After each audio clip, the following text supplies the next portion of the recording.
मैं सऊदी अरब में अरबी के घर कपड़े धोने जाती थी। अरबी 5,000 रियाल तनख्वाह देता था, इसलिए अरबी के छोटे मोटे काम मुफ्त में कर देती। लेकिन एक रात अरबी कहने लगा, आज तबीयत ठीक नहीं, तुम यहाँ रुक सकती हो। मैं सोच विचार करने लगी, मगर इस रात मेरे होश उड़ गए। अरबी, मैं अपने शौहर के साथ सऊदी अरब में रहती थी। हम दोनों ज्यादा पढ़े लिखे ना थे। शौहर फैक्ट्री में नौकरी करता था, मगर ज्यादा पढ़ा लिखा न होने की वजह से तनख्वाह थोड़ी थी। घर का गुजारा खींच तान कर करते और शुक्र अदा करके जो मिलता खा पी कर सो जाते थे। लेकिन जैसे जैसे दिन गुजरने लगे, पैसों की शदीद किल्लत होती चली गई। मैंने इर्द गिर्द कुछ औरतों से मशवरा किया तो एक औरत ने बताया कि एक अरबी के घर मुलाजमा की जरूरत है। काम भी ज्यादा नहीं, बस कपड़े धुलाई करने होंगे, क्योंकि अरबी के घर में और भी औरतें काम करती हैं। सिर्फ कपड़े धोने वाली की जरूरत है।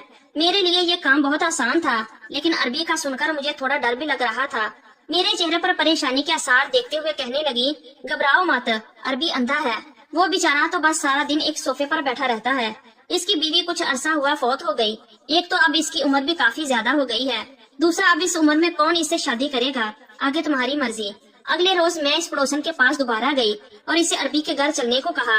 वो अरबी तो बहुत अच्छा इंसान था, उसने मेरी तनख्वाह भी अच्छी रखी थी। जब मैंने अपने शौहर को इस नौकरी के बारे में बताया तो बेहद खुश हुआ। कहने लगा, अगर हम मिलकर दोनों मेहनत करेंगे तो घर के खर्चे के अलावा कुछ पैसे भी जमा हो जाएंगे।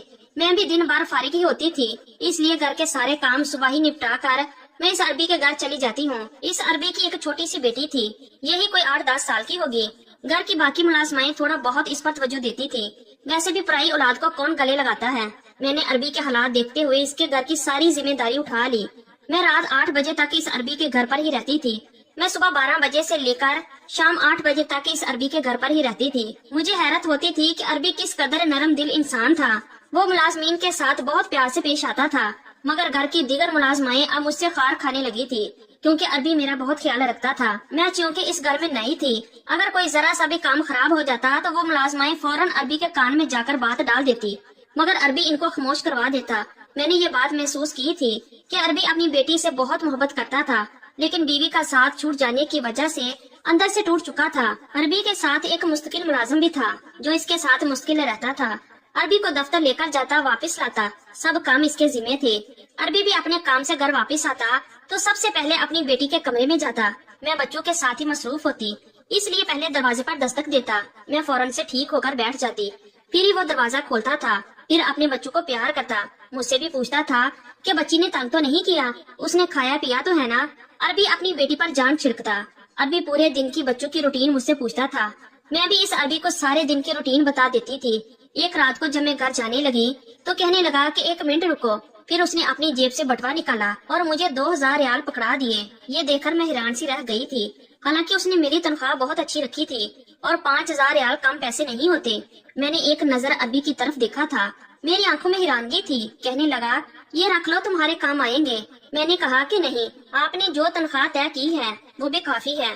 मेरी बात सुनकर वो हल्का सा मुस्कुराया। कहने लगा, मैं अपनी खुशी से दे रहा हूँ, ये रख लो। मैंने वो पैसे पकड़ के अपने पर्स में रख लिए। मैं फिर जाने लगी। जैसे ही मैं दरवाजे तक पहुँची तो मुझे कहने लगा, बात सुनो। मैंने कहा, जी कहिए।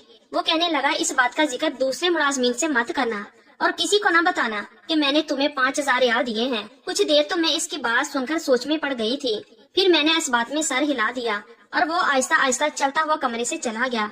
लेकिन न जाने क्यों इस रात में बड़ी बेचैन सी रही थी। एक तो अरबी का मुझे 5,000 रियाल देना और दूसरा इस बात का दीगर मुलाजमों से छुपाने का कहना।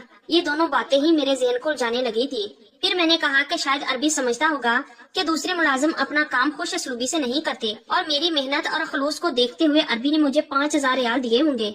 लेकिन कुछ दिन बाद मेरी हैरत की इंतहा न रही, जब कुछ दिन बाद अरबी ने फिर हजार रियाल के नोट निकालकर मेरी तरफ बढ़ा दिए। जब दूसरी बार अरबी ने मुझे रियाल दिए थे, इस बार तो मेरे दिल में शक शुबहत आने लगे थे। आखिर अरबी मेरे साथ इतनी मेहरबानी क्यों कर रहा था। मैंने वो रियाल इस अरबी को वापस पकड़ा दिए। मैंने कहा, मुझे ये नहीं चाहिए, आप क्यों मुझे रोज रोज इतने पैसे दे रहे हैं। मैंने फटाफट से अपनी चादर को दुरुस्त किया था। कहने लगा कि आप मेरी बेटी का बहुत ख्याल रखती हैं, इसलिए। मैंने कहा, वो मेरी ड्यूटी है और इसके पैसे मैं लेती हूँ। बहरहाल मैंने इस दिन इस शख्स से कोई पैसा नहीं लिया और वापस घर आ गई। लेकिन अगले ही रोज जब मैं इसके घर गई तो मैंने देखा कि वो अरबी आज दफ्तर नहीं गया था, बल्कि घर पर ही था और बेटी के पास ही बैठा था। जब मैं आई तो मुझे कहने लगा कि इतनी देर से आई हैं आप, आपको पता है मेरी बेटी को बुखार चढ़ा हुआ है, इसके लहजे में फिक्रमंदी भी थी और थोड़ा लहजा सख्त भी था। मैंने घबराकर जब घड़ी की तरफ देखा तो पूरे 12 बज रहे थे और मैं इसी वक्त आती थी। मैंने कहा, मैं तो अपने वक्त पर आई हूँ। फिर वो मुझे कहने लगा कि इस चीज के आपको पैसे दे रहा था कि आप मेरी बेटी का ख्याल ज्यादा रखा करें। देखिए, सुबह से इसको बुखार है, इसकी तो माँ भी नहीं है जो इसकी परवाह करे, इसीलिए मैंने आपको मुस्तकिल नौकरी पर रखा है ताकि काम के साथ साथ मेरी बेटी की अच्छे से देखभाल हो सके, वरना मुलाजिम तो मुझे और भी बहुत मिल जाएंगे। आपको इसलिए नहीं रखा कि आप 12-12 बजे तक आए और मेरी बेटी बुखार में जलती रहे। मैंने फटाफट से इसे अरबी से लेकर अपने पास बिठाया। थोड़ी देर बाद ड्राइवर डॉक्टर को घर पर लेकर आ गया। मैं समझ गई थी कि अरबी के पास पैसा बहुत है, जो अरबी ने डॉक्टर को घर पर बुला लिया है। डॉक्टर के जाने के बाद मैंने बच्ची को दवा पिलाई और इसके पास बिस्तर पर लेट गई, क्योंकि मुझे अरबी ने ताकीद की थी, जब तक बच्ची ठीक ना हो आप घर मत जाएं। मैं सारे काम छोड़कर इस बच्ची पर तवज्जो देने लगी। पूरा दिन मैं बच्ची को संभालते संभालते गुम चक्कर बनी हुई थी। कभी इसे दवा पिलाती, कभी नरम ग़िज़ा बनाकर देती, मगर बुखार की वजह से वो बहुत चिड़चिड़ी हो गई थी, वरना तो मेरी बात मान लेती थी, लेकिन आज तो जैसे तंग ही किए जा रही थी। मैं रात तक बिल्कुल थक चुकी थी। जैसे ही अरबी आए तो मैंने जाने की इजाजत मांगी तो मुझे कहने लगे कि ये बात मुनासिब तो नहीं लग रही, लेकिन मैं भी मजबूर हूँ। अगर आप आज की रात मेरी बेटी के साथ रह लें तो ये आपका मुझ पर बहुत बड़ा एहसान होगा। मैंने कहा कि मैं कैसे रह सकती हूँ, मेरा शौहर 9 बजे वापस आ जाता है और मुझे इसे खाना देना होता है। ये सुनकर मैंने देखा कि अरबी के चेहरे पर अजीब से तासुरात रुनुमा हुए थे। कहने लगा, आप क्या शादीशुदा हैं? मैंने कहा, हाँ। मेरा जवाब सुनकर अरबी का चेहरा गुस्सा गया था। फिर एकदम ही उसने बात बदली और कहने लगा कि आप अपने शौहर से कह दें कि एक रात के लिए आपको यहीं रहने दे, क्योंकि मेरी बच्ची आपसे बहुत मानूस हो चुकी है। रात भर मैं कैसे इसे संभाल सकता हूँ? फिर आप इसकी दवा के बारे में अच्छी तरह से जानती हैं। मैंने कहा, ठीक है, मैं अपने शौहर से पूछ लेती हूँ। मैंने मोबाइल निकाला और अपने शौहर से कहा तो वो कहने लगे कि ठीक है, तुम आज की रात रुक जाओ, मैं खाने पीने का खुद बंदोबस्त कर लूंगा।